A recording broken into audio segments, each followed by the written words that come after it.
بسم اللہ الرحمن الرحیم۔ السلام علیکم ناظرین، آپ سن رہے ہیں اپنا پسندیدہ یوٹیوب چینل شام کی چائے۔ اسلم راہی ایم صاحب کی لکھی ہوئی کتاب سلطان نور الدین زنگی جاری ہے۔ آئیے اس کی اگلی قسط سنتے ہیں۔ 9 لاکھ کے صلیبی لشکر کا پڑاؤ قسطنطنیہ تھا۔ وہاں اس وقت مینوئل اول کی حکومت تھی۔ وہ یورپی صلیبی لشکر کی کثرت تعداد سے گھبرا اٹھا، تاہم اس نے اپنی طرف سے پوری کوشش کی کہ 9 لاکھ کے صلیبی لشکر سے اچھا سلوک کیا جائے اور ہر ممکن طریقے سے ان کی مدد کی اور آئندہ بھی ان کی امداد کرنے کا یقین دلایا۔ لیکن یورپی صلیبیوں کی مستیاں ناقابل برداشت تھیں اور قسطنطنیہ کے یونانی ان کی حرکتوں سے بہت جلد بیزار ہو گئے اور انہوں نے اندر ہی اندر کوششیں شروع کر دیں کہ وہ 9 لاکھ کا صلیبی لشکر جس قدر جلدی ممکن ہو قسطنطنیہ سے مسلمانوں کے علاقوں کی طرف کوچ کر جائے۔ ان حالات میں جرمن کے بادشاہ کونرڈ اور فرانس کے بادشاہ لوئی نے اپنے تمام لشکریوں کے ساتھ قسطنطنیہ سے کوچ کیا۔ طے یہ پایا کہ دونوں لشکر اکٹھے سفر نہ کریں بلکہ مختلف راستوں سے ہوتے ہوئے نیفیا کے مقام پر جا کر دونوں لشکر متحد ہو جائیں۔ جن علاقوں سے ان دونوں لشکروں نے گزرنا تھا وہ علاقے کونیا کے سلجوقی سلطان مسعود کی سلطنت کا حصہ تھے۔ سلطان ملک شاہ سلجوقی کے بعد بے شک سلجوقیوں کے اندر پہلا سا دم خم نہیں تھا، لیکن صلیبی آمد پر اپنی کچھار میں سویا ہوا شیر جاگ اٹھا۔ سلطان مسعود سلجوقی نے باری باری اپنے علاقوں میں جرمنی کے شہنشاہ کونرڈ اور فرانس کے شہنشاہ لوئی کو اپنا ہدف بنانے کا ارادہ کیا۔ سلجوقی جنگ کے بڑے ماہر تھے۔ سلطان مسعود سلجوقی نے کوہستانی سلسلوں کے اندر اپنے لشکر کے مختلف حصے کر کے انہیں پھیلا دیا اور جو ہی جرمنوں کا شہنشاہ کونرڈ وہاں سے گزرنے لگا تب سلجوقی ان پر جلتے چڑھتے دکھ کے آتش فشاں کی صورت رات کی گہری اداسیوں میں دلوں کو لخت لخت کر دینے والے غم کی بے روک جلکار کی طرح ٹوٹ پڑے تھے۔ جرمنوں کے مقابلے میں سلجوقیوں نے ایسی عزیمت، جرت اور ہمت کا مظاہرہ کیا جس کی مثال تاریخ میں نہیں ملتی۔ بے شک وہ تعداد میں تھوڑے تھے، جنگی تیاری بھی نہ ہونے کے برابر تھی، پھر بھی انہوں نے آزادی اور خود مختاری کی حفاظت کی خاطر بڑی پرشکوہ اور باوقار قوت و عظمت کا مظاہرہ کیا۔ وہ راز صداقت میں کھولتی صحرائی ویرانیوں کی طرح جرمنوں پر حملہ آور ہوئے اور جس کوہستانی سلسلوں سے اتر کر وہ جرمنوں پر حملہ آور ہوتے رہے وہاں انہوں نے بغاوت کے علمدار شیطان پرستوں کے خلاف کمال کی علامتوں اور ماضی کی عظمتوں کی نشانیوں کا بہترین مظاہرہ کیا۔ جس سمت جس طرف سلجوقی حملہ آور ہوئے جرمنوں کی حالت وہ بکھری کہ تیلیوں کی طرح لاشوں، دیمک آلود دروبام، وحشت کی پت جھڑ اور خیالات کی مسمار ہوتی ہوئی کائنات سے بھی بدتر کرتے چلے گئے۔ صلیبی کونیا کے سلطان مسعود سلجوقی کو بوڑھا شیر سمجھتے تھے، لیکن وہ بوڑھا شیر ابھی بیدار تھا۔ اپنی کچھار سے اس طرح بیدار ہو کر نکلا کہ کوہستانی سلسلے کی گھاٹیوں کے اندر اس نے جرمنوں کو خشک پتوں کی طرح اڑانا شروع کر دیا۔ مورخین تک اس بات کو تسلیم کرتے ہیں کہ کونیا کے سلطان مسعود سلجوقی کے ہاتھوں جرمنی کو بدترین تباہی اور بربادی کا سامنا کرنا پڑا اور وہ اپنا کافی نقصان اٹھائے ہوئے گرتے پڑتے بچے کھچے لشکر کو لے کر بمشکل تمام نیفیا پہنچنے میں کامیاب ہو سکے۔ جرمنوں کو نقصان پہنچانے اور ان کی ہمت اور صلیبی جذبوں کو نیست و نابود کرنے کے بعد کونیا کے سلطان مسعود نے اب فرانسیسیوں سے بھی اسی طرح نمٹنے کا تہیہ کر لیا تھا جس طرح اس نے جرمنوں کے لاکھوں کے لشکر کو بے ضرر بھیڑ کی طرح ہانک کے رکھ دیا تھا۔ بہرحال اپنی تباہی اور بربادی کا تماشا دیکھتے ہوئے بچے کچے لشکر کو لے کر جرمنی کا شہنشاہ کونرڈ نیفیا شہر پہنچنے میں کامیاب ہو گیا۔ چونکہ سلطان مسعود سلجوقی جرمنوں کے خلاف برسرے پیکار رہا تھا، لہذا فرانس کا بادشاہ لوئی دوسرے راستے سے اپنے لشکر کو بچا کر نیفیا پہنچ گیا۔ مورخین لکھتے ہیں جب دونوں بادشاہ نیفیا میں ملے اور فرانس کے بادشاہ کو جرمن لشکر کی تباہی اور بربادی کا علم ہوا تو دونوں شہنشاہ اپنی تباہی اور بربادی پر رو دیے۔ مورخین یہ بھی لکھتے ہیں جب دونوں بادشاہ ایک دوسرے کے گلے لگے تو خوب روئے اور عہد کیا کہ دونوں اکٹھے فلسطین جائیں گے اور یروشلم کو اپنا مسکن بنا کر سب سے پہلے مسلمانوں کے شہر دمشق پر حملہ آور ہوں گے۔ چند دن تک دونوں بادشاہوں نے نیفیا میں قیام کیا۔ اس دوران موسم سرما اپنے عروج پر آ رہا تھا۔ سلجوقیوں کے ہاتھوں جرمنوں کے بادشاہ کونرڈ نے ایسی تباہی اور بربادی دیکھی تھی کہ وہ پھر سلجوقیوں کے علاقوں سے ہو کر یروشلم کا رخ کرتے ہوئے ہچکچا رہا تھا، لہٰذا اس نے فرانس کے بادشاہ لوئی سے بہانہ بنایا کہ وہ موسم سرما قسطنطنیہ میں گزارنا چاہتا ہے۔ اس کے بعد موسم کی تبدیلی پر یروشلم کا رخ کرے گا۔ یہ فیصلہ کرنے کے بعد جرمنوں کا بادشاہ کونرڈ اپنے لشکر کو لے کر محفوظ ترین راستوں سے ہوتا ہوا واپس قسطنطنیہ چلا گیا تھا۔ فرانس کا بادشاہ لوئی جرمن فرمانروا کے الگ ہو جانے کے باوجود اپنے عزم پر قائم رہا اور بڑی ہوشیاری اور احتیاط کے ساتھ نیفیا سے اس نے کوچ کیا اور اب اس کا رخ لاؤڈیسیا کی طرف تھا۔ اس کا ارادہ تھا کہ انطاکیہ کی بندرگاہ پہنچ کر وہ سمندر کے راستے یروشلم کی طرف چلا جائے گا۔ سلجوکیوں کے متوقع حملہ سے بچنے کے لیے اس نے اپنے لشکر کے 2 حصے کیے۔ اگلے حصے کا سالار اس نے اپنے ایک کماندار جیفری کو بنایا اور پچھلے حصے کے درمیانی حصے میں خود رہا، تاکہ جیفری رستوں کو صاف کرتا ہوا چلا جائے گا اور اس کے پیچھے پیچھے دوسرے حصے کو لے کر لوئی بھی لاؤڈیسیا کی طرف بڑھتا رہے۔ کچھ آگے جا کر لوئی نے جیفری کو پیغام بھجوایا کہ لشکریوں کو آرام فراہم کرنے کے لیے وہ کوہ بابا داغ کے بلند سلسلے پر چڑھ جائے اور چوٹی پر جا کر کچھ پہرے دار مقرر کر دے تاکہ وہ ارد گرد نگاہ رکھیں اور ان پر کوئی شب خون نہ مار سکے یا اچانک حملہ آور ہو کر نقصان نہ پہنچائے۔ جیفری لوئی کے حکم کے مطابق اور اس کی تعمیل کرتے ہوئے کوہ بابا داغ کی بلندیوں پر پہنچنا چاہتا تھا، لیکن جہاں لوئی کی ملکہ ایلیز آڑے آئی، وہ لشکر کے اگلے حصے میں سفر کر رہی تھی۔ جب اپنے لشکر کو لے کر جیفری نے کوہ بابا داغ کی بلندیوں پر چڑھنا چاہا تو اس نے اصرار کیا کہ ہمیں سامنے نظر آنے والی سرسبز نشیبی وادی میں قیام کرنا چاہیے۔ جیفری ملکہ ایلیز کی اس خواہش کو ٹھکرا نہیں سکتا تھا، لہٰذا مجبور ہو کر نشیبی وادی میں اتر گیا۔ جو ہی اس نے پہاڑ کی بلندی کو چھوڑا اور نشیب میں اترا، کونیا کے سلطان مسعود کے سلجوکی جنگجو جو گھات لگائے فرانسیسیوں کے ساتھ ساتھ چل رہے تھے، کوہ بابا داغ کی بلندیوں پر فوراً قابض ہو گئے۔ ان بلندیوں کے پاس سے اگلا حصہ جو جیفری کی کمانداری میں سفر کر رہا تھا وہ تو گزر گیا، اب پچھلا باقی حصہ رہتا تھا جس میں خود فرانس کا بادشاہ لوئی سفر کر رہا تھا۔ فرانسیسیوں کے لشکر کا وہ حصہ جس میں خود ان کا شہنشاہ لوئی تھا، کوہ بابا داغ کی ان چوٹیوں کے قریب آیا جس کے اوپر سلجوکی جنگجو گھات لگائے ہوئے بیٹھے تھے۔ پھر ایک خونی منظر نمودار ہوا۔ کوہستانی چوٹیوں کے اوپر سے جنگجو سلجوکی خوفناک انداز میں تکبیریں بلند کرتے ہوئے اس طرح اترے تھے جس طرح لاہوتی قوتوں کے بحر بے کرام میں 4 سو کو بکو پھیل جانے والے دکھوں کے چڑھتے آسیب نمودار ہو جاتے ہیں۔ پھر ان کوہستانی پرخار اور دشوار گزار سنسان راستوں پر مسلمان سلجوکی جنگجو حیرت الجلال کے پیکر اور شب و روز کی گردشوں میں اندھیری راہ کی پرچھائیوں کی طرح حملہ آور ہونے لگے تھے۔ وقت کی چشمے الہام نے دیکھا جنگجو سلجوکی ترک مسلمان مجاہدین ہر سمت سے اس طرح امٹ پڑے تھے جیسے راکھ کے اندر سے چنگاریاں پھیلتی ہوئی بارودی ہواؤں سے مل کر رگ رگ میں خوف پھیلانا شروع کر دیتی ہیں۔ آگے بڑھتے ہوئے فرانسیسی دنگ اور خوف زدہ ہو گئے تھے، اس لیے کہ اب انہیں ایک نہیں انگنت اطراف سے سلجوکی ٹڈی دل کی طرح یلغار کرتے سوالات اور قہر و بربادی کے دوش پر بھاپ اور تیل کے جلتے غبار کی طرح ان پر ٹوٹ پڑے تھے۔ کوہستان بابا داغ کی ان وادیوں میں فرانسیسی کرم خوردہ ہنگاموں، خون پیتی یورشوں کا شکار ہو گئے تھے۔ ترک تندگام طوفانوں کی طرح ان کے اسم و جسم اور نفس و نبض میں اتوار کا انتشار، بحران کی گردشیں، گو مگو کے انداز، دکھ کے جال، فنا کے سیل اور بددلی کے سوزاں شعلے بھرتے چلے گئے تھے۔ تیز حملوں میں سلجوکی مسلمانوں نے ہزاروں صلیبیوں کو گاجر مولی کی طرح کاٹ کے رکھ دیا تھا۔ مورخین لکھتے ہیں کہ فرانس کے بادشاہ لوئی کے محافظ دستوں کے کم از کم 30 نامور جنگجو اور تیغ زن ان سلجوکی حملہ آوروں کا شکار ہو گئے۔ ان کے مارے جانے اور اپنے لشکر کے بے پناہ نقصان کے بعد فرانس کا بادشاہ بڑی مشکل سے اپنی جان بچا کر اپنے لشکر کے اگلے حصے میں پہنچا تھا۔ مشہور مورخ آرچر لکھتا ہے کہ صلیبیوں کے لیے ایک بہت بڑا مہلک صدمہ تھا۔ وہ دمشق فتح کر کے اس شہر میں داخل ہونا چاہتے تھے، لیکن فرانس کا پھول دمشق پہنچ کر کھلنے سے پہلے ہی مرجھا گیا تھا۔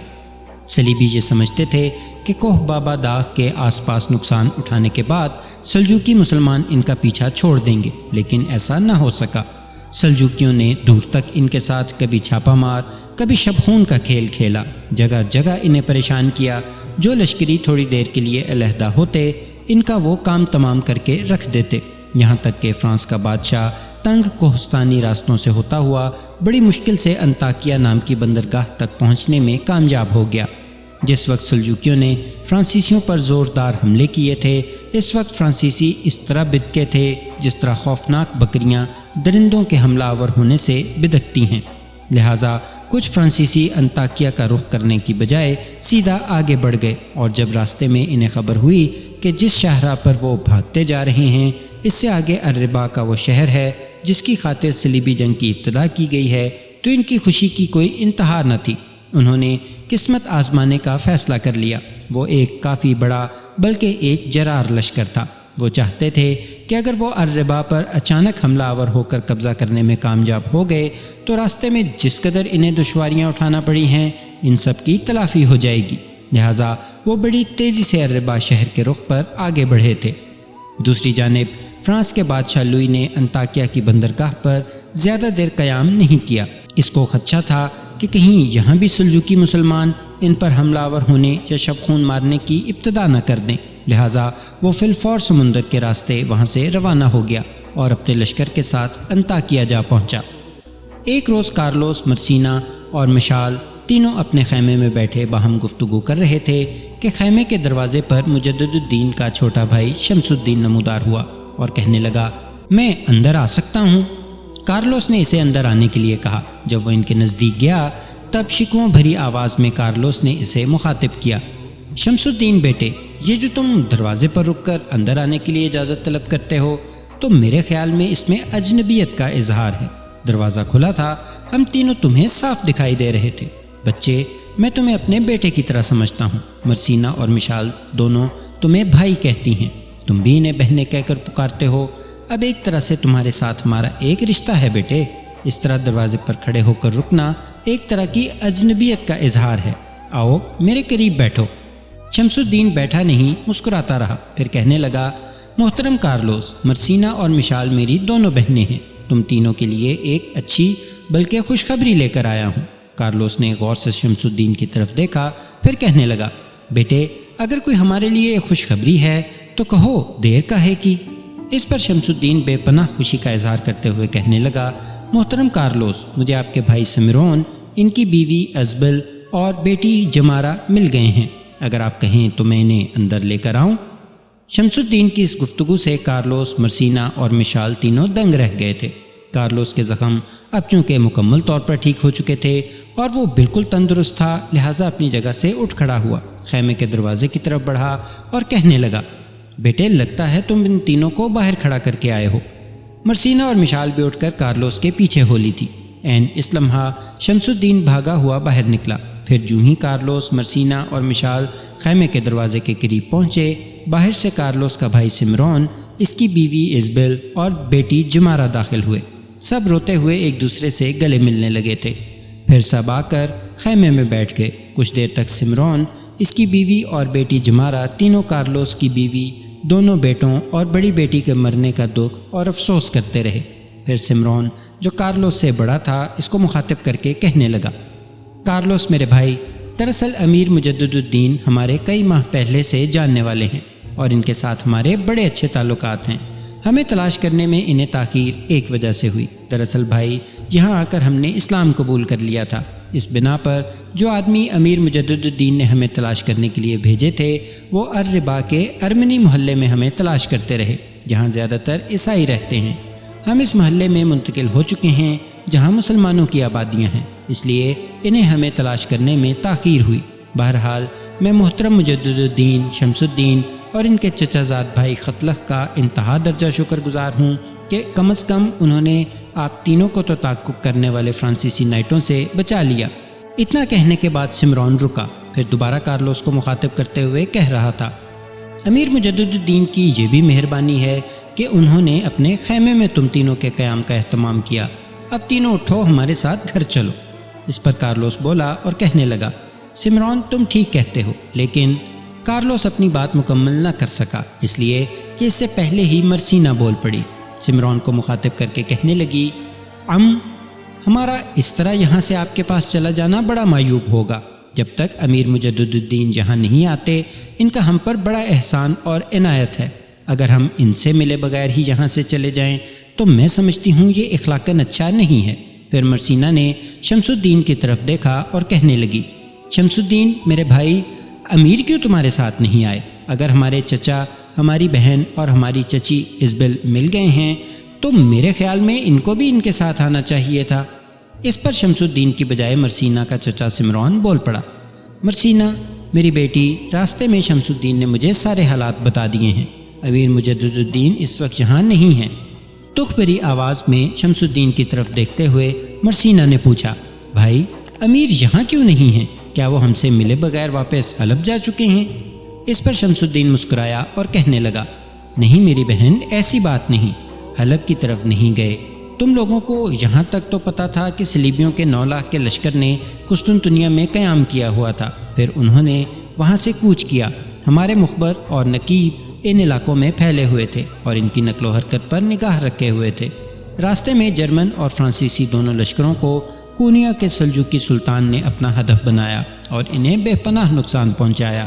اب جو خبریں آئی ہیں ان کے مطابق سلجوکیوں سے نقصان اٹھا کر جرمنی کا شہنشاہ کونرڈ تو سرما گزارنے کے لیے واپس قسطنطنیہ چلا گیا ہے، جبکہ فرانسیسی سلجوکیوں کے ہاتھوں نقصان اٹھانے کے بعد انطاکیہ کی بندرگاہ کی طرف گئے۔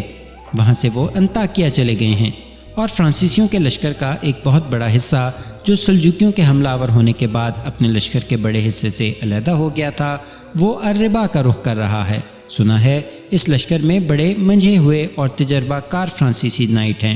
ہمارے مخبر ان کے ارد گرد منڈلا رہے تھے۔ ان فرانسیسیوں کو جب خبر ہوئی کہ وہ اپنے بادشاہ لوئی کے لشکر سے بچھڑ گئے ہیں اور یہ کہ انطاکیہ کی بندرگاہ کی بجائے جس شاہراہ پر وہ سفر کر رہے ہیں وہ الربا کی طرف جاتی ہے، تو وہ بے حد خوش ہوئے، اس لیے کہ الربا شہر سے ہی اس صلیبی جنگ کی ابتدا ہو رہی ہے۔ ان فرانسیسیوں نے تہیہ کر لیا ہے کہ اچانک الربا شہر پر قبضہ کر کے صلیبیوں کے باقی لشکر کو دنگ کر کے رکھ دیں گے۔ انہی فرانسیسی صلیبیوں اور نائٹوں کی راہ روکنے کے لیے بھائی مجدد الدین اور خطلخ گزشتہ شب اپنے لشکر کے ساتھ یہاں سے کوچ کر چکے ہیں۔ یہاں خیمہ گاہ میں چھوٹا سا ایک لشکر ہے جو میری کمانداری میں خیمہ گاہ کی حفاظت پر رکھا گیا ہے۔ شمس الدین جب خاموش ہوا تب اپنے بھائی سمران کی طرف دیکھتے ہوئے کارلوس کہنے لگا، سمران میرے بھائی، مجھے اس وقت جو سب سے بڑی خوشی ہو رہی ہے وہ یہ ہے کہ تم ہمیں مل گئے ہو، اور یہ کہ سمران نے اس کی بات کاٹ دی اور کہنے لگا، بھائی برا مت ماننا، تم میرے چھوٹے بھائی ہو، میرا دل کہتا ہے کہ تمہیں اس بات کا صدمہ بھی ہو رہا ہوگا کہ میں اسلام قبول کر چکا ہوں۔ کارلوس مسکرایا، سمران کا شانہ تھپ تھپایا اور کہنے لگا، بھائی قسم مسیح کی ایسی کوئی بات نہیں ہے۔ دیکھو، اگر تم نے اسلام قبول کیا ہے تو کچھ دیکھ کے کیا ہوگا، اور اگر تم سمجھتے ہو کہ جو راستہ تم نے اختیار کیا ہے یہ نیکی کا راستہ ہے تو بخدا یہ راستہ اختیار کرنے پر میں بھی خوشی محسوس کروں گا۔ کارلوس رکا، پھر اپنی گفتگو کا سلسلہ جاری رکھتے ہوئے وہ کہہ رہا تھا، بھائی معاملہ کچھ یوں ہے کہ امیر مجدد الدین سے ملے اور اسے بتائے بغیر میں یہاں سے جانا نہیں چاہتا۔ اگر تم برا نہ مانو تو میری یہ خواہش ہے کہ امیر مجدد الدین یہاں واپس آ جائیں، تو پھر ان سے ملنے کے بعد، ان سے اجازت لینے کے بعد میں تم لوگوں کے ساتھ جاؤں گا۔ جواب میں سمران مسکراتے ہوئے کہنے لگا، کارلوس میرے بھائی، جہاں تک امیر مجدد الدین کا تعلق ہے تو آپ بالکل بے فکر رہیں، میں ان سے خود بات کر لوں گا۔ آپ تینوں ابھی اور اسی وقت میرے ساتھ چلیں، اور میں اس لیے بھی کہ آپ تینوں کو اپنے ساتھ لے جانا چاہتا ہوں کہ اس طرح مجھے امیر مجدد الدین کی دعوت اور ضیافت کرنے کا موقع مل جائے گا۔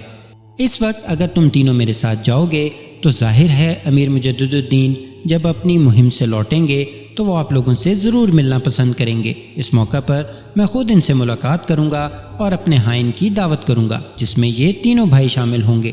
سمران مزید کچھ کہنا چاہتا تھا کہ اس کی بات کاٹتے ہوئے کارلوس شمس الدین کو مخاطب کر کے کہنے لگا، شمس الدین بیٹے، تمہیں اس سلسلے میں کوئی اعتراض ہے؟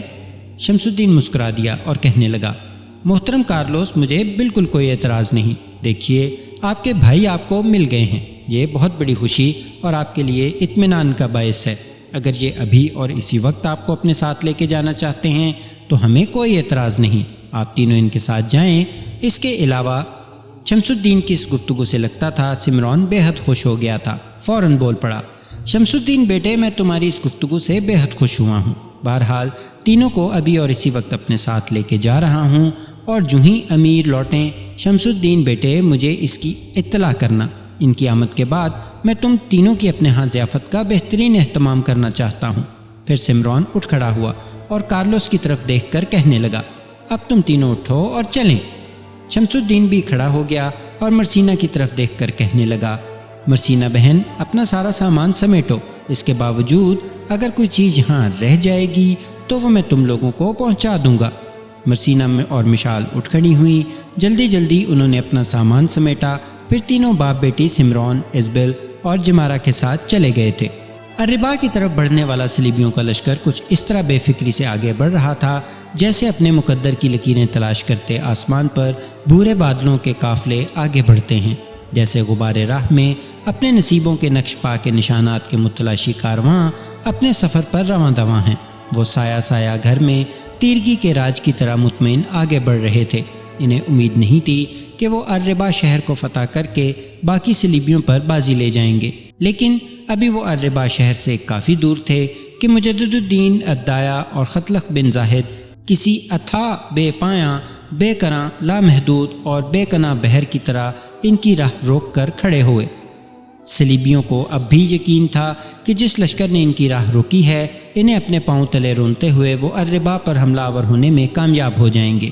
دوسری جانب امیر مجدد الدین کے ساتھ جو لشکر تھا اس نے اسے دو حصوں میں تقسیم کر دیا تھا، ایک حصہ اس نے اپنے پاس رکھا، دوسرا اس نے ختلق بن زاہد کی کمانداری میں دیا تھا۔ کچھ دیر دونوں صلاح مشورہ کرتے رہے، پھر حملے کی ابتدا خود مجدد الدین بن الدایا نے کی تھی۔ وہ صلیبیوں پر اس طرح حملہ آور ہوا جس طرح عباد الزم اور کار طفلاں کا کھیل کھیلنے والوں پر اخلاص و استقامت کے ساتھ اور نون و قلم کا راز کھولنے والے عناصر نزول کر جاتے ہیں، جیسے مستی میں جھاگ اڑاتے تند جولاں گرم رو سرسر کسی کو اپنا شکار بناتی ہے۔ وہ ان پر اس طرح ٹوٹ پڑا جیسے سمندر کے ساحل کی گیلی ریت تک کو صحرا میں دفن کر دینے والے انجمن کن فیکون کے صدر نشین اپنے کام کی ابتدا کرتے ہیں۔ مجدد الدین کا یہ حملہ ایسا پرقوت اور زوردار تھا جیسے وہ اپنے دامن، اپنی جھولی میں دریاؤں کا اضطراب سمندر کی خوفناک صدائیں اپنی ریاضتوں اور ہنر کے ثمر سمیٹتے ہوئے ہوش و دانش ضائع کر دینے والی ہجر و حرارت اور جوش جذبہ کے ساتھ حملہ آور ہو گیا تھا۔ مجدد الدین جب اپنے حملے کی تکمیل کر چکا تب ختلق بن زاہد نے اپنے کام کی ابتدا کی اور وہ اپنے لشکر کو مزید بائیں جانب لے گیا۔ پھر دشمن کے پہلو پر وہ پگھلنے کے عمل سے گزار دینے والا لا فنا دست اجل، نفرت پرستی کے طوفانوں اور انبوہ در انبوہ درندگی اور صفاقی کو دھواں بنا کر اڑا دینے والے موت کے بے کراں بگولوں کی طرح حملہ آور ہو گیا۔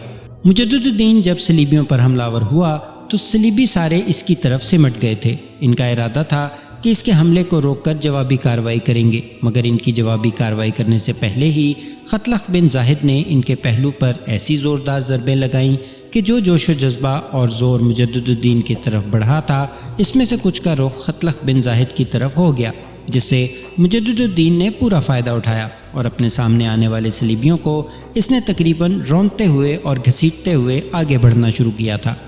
فرانسیسی جس غرور و تکبر اور تعصب و گھمنڈ اور عقائد و نظریات کے گرداب کو لے کر الربا کی طرف بڑھے تھے وہ دھوئیں کی طرح تحلیل ہوتے دکھائی دے رہے تھے۔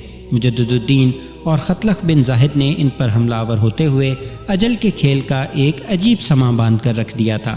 ان کے اس طرح حملہ آور ہونے سے میدان جنگ میں بربادی کی پرچھائیاں بد نصیبی کے سائے رقص کرنے لگے تھے۔ آوازیں تند زباں کے انگاروں کی طرح میدان جنگ میں افراتفری کا عالم پھیلانے لگی تھی۔ اجل کی دستک ہر شے کو گراں کوش کرتی چلی گئی تھی۔ چٹکتی چنگاریوں کی طرح آہوں کی طوفان خیزیاں ہر شے پر خوف و ہراس طاری کرتی چلی گئی تھیں۔ بے بسی کی المناک چیخیں روحوں کو موت کی تاریکیوں تک میں گم کرتی چلی گئی تھیں۔ مجدد الدین اور ختلق بن زاہد کے ان حملوں کے جواب میں صلیبیوں نے اپنی پوری طاقت اور قوت کو یکجا کرتے ہوئے زوردار حملے شروع کیے، لیکن انہیں کوئی کامیابی نہ ہوئی، اس لیے کہ ان کے سامنے مجدد الدین اور ختلق بن زاہد کی کمانداری میں لڑنے والے جبل صفا و نور کی وادیوں کے پاسبان، احد کی عجوبہ چٹانوں کے وارث، بدر کے متبرک میدانوں کے چوپان، کسی نقش گر کے عزم سمیم کی طرح اپنے سامنے آنے والے صلیبیوں کی حالت مخدوش اور شکستہ امیدوں کی طرح کرتے چلے گئے تھے۔ ان کے حملوں میں ایسا زور، ایسی کاٹ تھی کہ وہ خدشات کے گرداب میں صلیبیوں کے قلب و نظر کی تطہیر اور ان کے فکر و کردار کی ترتیب تک کو درہم برہم کرتے چلے گئے تھے۔ تھوڑی ہی دیر کی جنگ کے بعد صلیبیوں کی حالت نسلوں اور صدیوں کی آہو بکاں، ہتھکڑیاں پڑی کلائیوں، بوجھ تلے دبی گردنوں اور ٹوٹے خوابوں کی کرچیوں سے بھی بدتر ہونا شروع ہو گئی تھی، یہاں تک کہ انہیں بدترین شکست کا سامنا کرنا پڑا اور وہ بھاگ کھڑے ہوئے۔ جس قدر ان کے پاس سامان تھا وہ سارا انہوں نے وہیں چھوڑا۔ مجدد الدین اور ختلق بن زاہد نے بڑی خوفناک، بڑی تندی سے ان کا تعاقب کیا، ان کی تعداد کو مزید کم کیا۔ جب دیکھا کہ وہ بے ضرر ہو گئے ہیں تو لوٹ آئے۔ بھاگنے والے وہ صلیبی انطاکیہ کی طرف چلے گئے تھے۔ اپنے لشکر کے ساتھ مجدد الدین اور ختلق بن زاہد اس جگہ آئے جہاں جنگ ہوئی تھی۔ دشمن کی ہر چیز کو انہوں نے سمیٹ لیا تھا، پھر اپنے لشکر کے ساتھ انہوں نے وہیں پڑاؤ کر لیا تھا۔ احتیاط کی خاطر چند روز وہ وہاں قیام کرنا چاہتے تھے تاکہ پھر کوئی صلیبی قافلہ الربا کا رخ نہ کرنے پائے۔ دوسری جانب فرانس کا شہنشاہ لوئی اپنے لشکر کے ساتھ انطاکیہ پہنچا۔ انطاکیہ کا اس وقت ایک شخص ریمنڈ حکمران تھا جو فرانس کی ملکہ ایلیس کا چچا تھا۔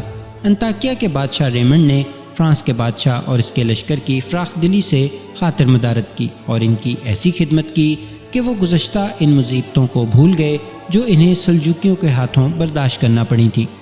لشکر کے اندر جو یورپ کی حسین ترین عورتیں موجود تھیں وہ انطاکیہ پہنچ کر اور بھی کھل گئی اور صلیبی سورماؤں کے ساتھ انہوں نے خوب دادے عیش دینا شروع کی۔ لشکریوں کے اندر وہ 7 سرکردہ اوباش عورتیں جن میں ملکہ Elise, count Toulouse, count Blois, ٹال کیولری، مورائل کونٹس، ڈچز آف بوٹلین اور سبیسلے تھیں، انہوں نے بھی ہر شرم و حیا کو بالائے طاق رکھ کر بدکاری میں ایک دوسرے سے بازی لے جانے کی کوشش کی تھی۔ اسی بدکاری اور اوباشی کی وجہ سے چند ہی دن کے بعد انطاکیہ کے بادشاہ ریمنڈ اور فرانس کے بادشاہ لوئی میں بدمزگی پیدا ہو گئی اور لوئی انطاکیہ سے رخت سفر باندھنے پر مجبور ہو گیا۔ مورخین لکھتے ہیں کہ انطاکیہ کے بادشاہ ریمنڈ اور فرانس کے بادشاہ لوئی میں بدمزگی کی وجہ فرانس کے بادشاہ کی ملکہ ایلیس تھی، جس کی بدکاریاں روز افزوں بڑھتی چلی جا رہی تھیں۔ لوئی کو ریمنڈ اور ایلیس میں ناجائز تعلقات کا شبہ ہو گیا تھا، حالانکہ ریمنڈ ایلیس کا چچا تھا۔ جب اس نے ملکہ پر اس شبہ کا اظہار کیا تو وہ ناراض ہو کر ریمنڈ کے پاس چلی گئی اور لوئی سے طلاق لینے کی کوشش کرنے لگی۔ لوئی اپنی اس توہین پر برافروختہ ہو گیا اور اس نے رات کے وقت ایلیس کو جبرن ریمنڈ کے محل سے اٹھوا لیا اور اپنے لشکر کے ساتھ وہ انطاکیہ سے یروشلم کی طرف کوچ کر گیا۔ مغربی مورخین فرانس کی ملکہ ایلیس کے متعلق یہاں تک لکھتے ہیں کہ ملکہ ایلیس کی بدچلنی سے مسلمانوں اور مشرقی عیسائیوں میں صلیب برداروں اور صلیبیوں کی بڑی بدنامی ہوئی اور لشکر پر بہت برا اثر ہوا۔ وہ یہ بھی لکھتے ہیں کہ ملکہ ایلیس نے انطاکیہ کے قیام کے دوران صلیبی نائٹوں کے علاوہ ایک ترک نوجوان پر بھی خاص عنایات کیں۔ اس مسلمان ترک کو اس نے بیش قیمت تحائف دیے اور اسی کی خاطر اس نے ایک بار پھر لوئی سے اپنی شادی منسوخ کرانا چاہی تھی۔ بہرحال ان بدترین حالات سے گزرتے ہوئے لوئی اپنے لشکر کے ساتھ یروشلم پہنچ گیا تھا۔ دوسری جانب جرمنی کے بادشاہ کونرڈ کو جب خبر ہوئی کہ لوئی یروشلم پہنچ گیا ہے تو اس نے سمندر کے راستے قسطنطنیہ سے یروشلم کا رخ کیا۔ یورپ کی ان 2 طاقتور حکومتوں کے اکٹھا ہو جانے سے نصرانیوں میں مسرت کی ایک لہر دوڑ گئی۔ دونوں بادشاہ جب یروشلم میں اکٹھے ہوئے تو دونوں نے مل کر اپنی گزشتہ کوتاہیوں پر توبہ استغفار کی اور مسلمانوں کے خلاف متحد ہو کر جنگ کرنے کا عہد کیا۔ یروشلم کا بادشاہ ان دنوں بالڈون تھا جو پہلی صلیبی جنگ کے نصرانی سردار گاڈفرے کا چھوٹا بھائی تھا۔ یوں جرمنی اور فرانس کے بادشاہ نے یروشلم کے بادشاہ بالڈون کے ساتھ مل کر اپنے لشکریوں کو استوار کرنے کے ساتھ ساتھ ان کی تربیت کا کام شروع کر دیا اور ارادہ کر لیا کہ تینوں قوتیں متحد ہو کر مسلمانوں کے خلاف حرکت میں آئیں گی اور سب سے پہلے دمشق پر حملہ کیا جائے گا اور دمشق پر قبضہ کرنے کے بعد آس پاس کے مسلمان شہروں اور علاقوں کو اپنا ہدف بنایا جائے گا۔ تو ناظرین، یہ تھی آج کی قسط، امید ہے آپ کو پسند آئی ہوگی۔ انشاءاللہ ملتے ہیں اگلی قسط کے ساتھ۔ اپنا بہت سا خیال رکھیے گا۔ اللہ نگہبان۔